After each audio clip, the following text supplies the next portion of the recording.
اعوذ باللہ من الشیطان الرجیم، میں پناہ چاہتا ہوں اللہ کی مردود شیطان سے۔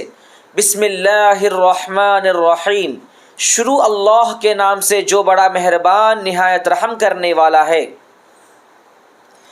وَإِذَا لَقُوا الَّذِينَ آمَنُوا قَالُوا آمَنَّا وَإِذَا خَلَا بَعْضُهُمْ إِلَى بَعْضٍ قَالُوا أَتُحَدِّثُونَهُم بِمَا فَتَحَ اللَّهُ عَلَيْكُمْ لِيُحَاجُّوكُم بِهِ عِندَ رَبِّكُمْ أَفَلَا تَعْقِلُونَ۔ اور جب مسلمانوں سے ملتے ہیں تو کہتے ہیں کہ ہم مسلمان ہیں، اور جب آپس میں ایک دوسرے کے پاس تنہائی میں ہوتے ہیں تو کہتے ہیں کہ جو کچھ اللہ نے تم پر ظاہر کیا ہے تم مسلمانوں سے کیوں بیان کرتے ہو کہ اس سے وہ تمہیں تمہارے پروردگار کے سامنے نیچا دکھائیں؟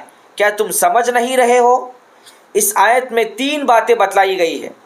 پہلی بات، جب یہ ایک دوسرے کے ساتھ تنہائی میں جاتے ہیں تو آپس میں ایک دوسرے سے کہتے ہیں کہ کیا تم ان مسلمانوں کو وہ باتیں بتاتے ہو جو اللہ تعالیٰ نے تم پر کھولی ہے؟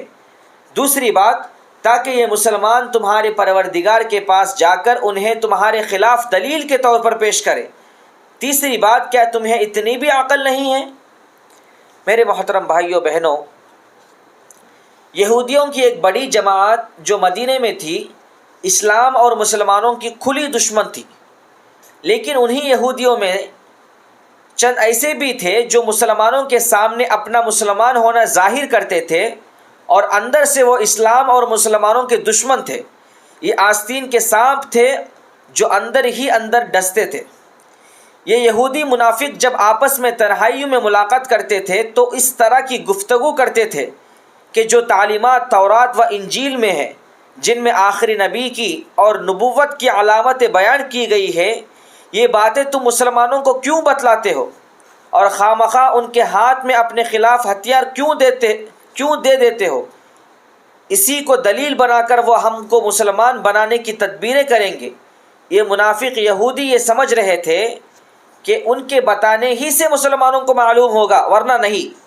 اللہ تعالیٰ نے منافقوں کی قلعیں کھول دی اور ان کی اندرونی شرارتوں کو باہر کر دیا، اور یہ حقیقت بتلا دی کہ کیا یہ منافق یہودی اتنا بھی نہیں جانتے کہ اللہ تعالیٰ کو اس کی بھی خبر ہے جسے یہ چھپاتے ہیں، اور اس کی بھی خبر ہے جس کو وہ بتلاتے ہیں۔ آدمی کی کمزوری یہ ہے کہ خود کی کمزوری کا اسے کم احساس ہوتا ہے، وہ اس کمزوری میں رب کی قوت کا بھی اندازہ نہیں کر پاتا۔ کمزور سب کو، یہاں تک کہ رب کو بھی کمزور سمجھ لیتا ہے۔